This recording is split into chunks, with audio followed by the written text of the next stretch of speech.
कल हो के तारा से स्वार्थ खत्म, बिक्कू खत्म, चाहे तू खत्म। हाँ, ये सब बात नहीं है। इसीलिए एगो गाना हम गाए हैं जेमेप से, अरे कैसे तुझसे मिलब जैसे, अरे किन्ना कोनो पहचान।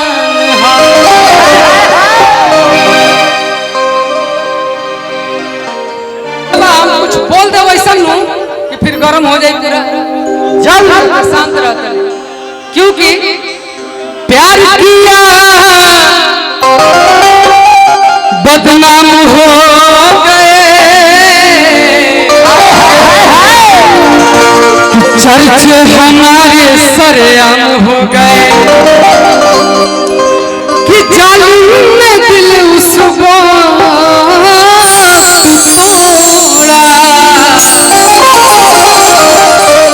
जब हम उसके गुलाम हो गए। ये धरती है, यहाँ पे आपसे जो जुड़ता है वो बस स्वार्थ से जुड़ता है, ऐसे कोई नहीं जुड़ता। कोई भी हो, अरे किसी से जुड़ा तो बस स्वार्थ से जुड़ा। कल हो के तारा से स्वार्थ खत्म, बिक्कू खत्म, चाहे तू खत्म। हाँ, ये सब बात नहीं है।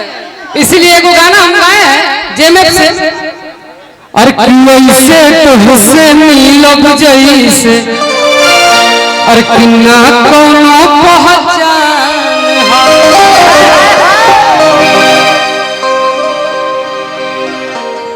कि अब नया सुबह न तोहर याद आई,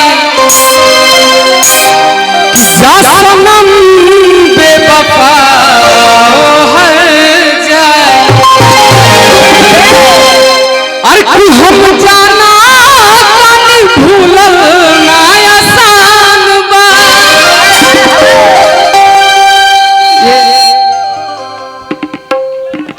मेरे भैया, इनको तो सबसे पहले आना चाहिए था।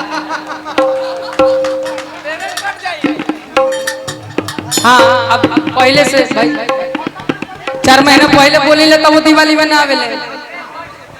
हम पहले ही आई रहे थे, अगर ये कह के मर रही तो बिना कहले मर गई भाई ना। तो कोई थोड़ा सा बुझाता। और इसी के साथ नारदीय गीत गौनई संगीत के बेताज बादशाह, जिनका के पूरे बिहार, उत्तर प्रदेश, झारखंड, बंगाल में अपना एक अलग ही पहचान है। परम श्रद्धेय हमारे मित्र अजीत हलचल जी का स्वागत हमारे बड़े भाई आदरणीय श्री अरविंद सिंह जी के कर कमलों द्वारा संपन्न हुआ। सूचना समाप्त। क्या बोला था? धन्यवाद गोल्डन भैया। क्या बोला था? ठीक है, जब हम भी गा रहे तो फिर डोंट डिस्टर्ब मी।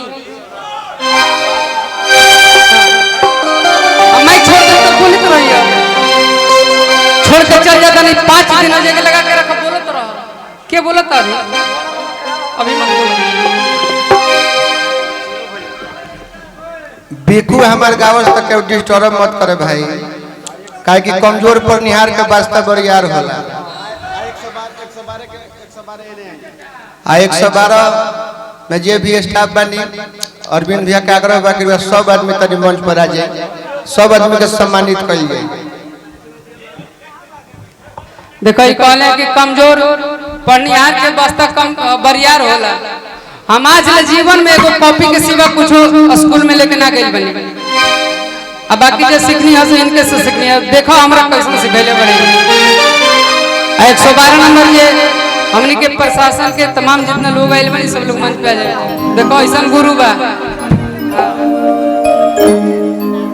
अब का कहीं जाएगा गुरु बड़े, चल तो छोड़ देता नहीं, गुरु बड़े ना मानी ला। अरे कि हम जाना तानी भूलल ना आसान बा, पर ऐसे तुझसे मिलब जैसे ना कोनो पहचान।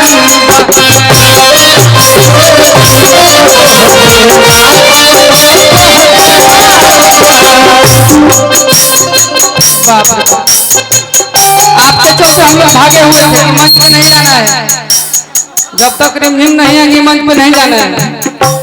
ये आ गई है तब हम लोग भी हिम्मत किए, शायद साल में एक आध बार हाथ में आवेली कि हम जाना तानी भूलल नया साल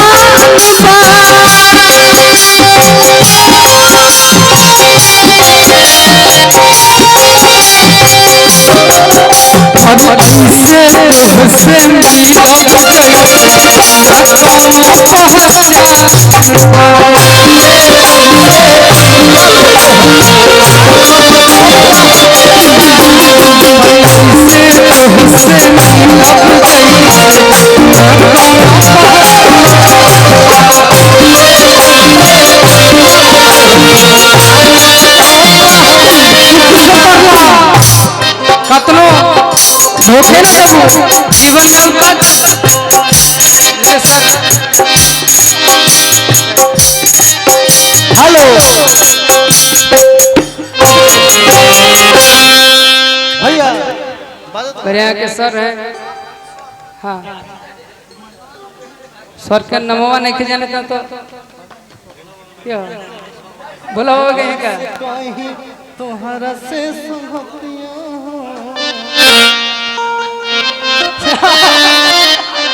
रवि भैया कैसे अरे कि हरदम अरे करे जे विपत्तियों में मदद किया हो संगतिया ऐसन हो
बहुत बहुत प्रणाम।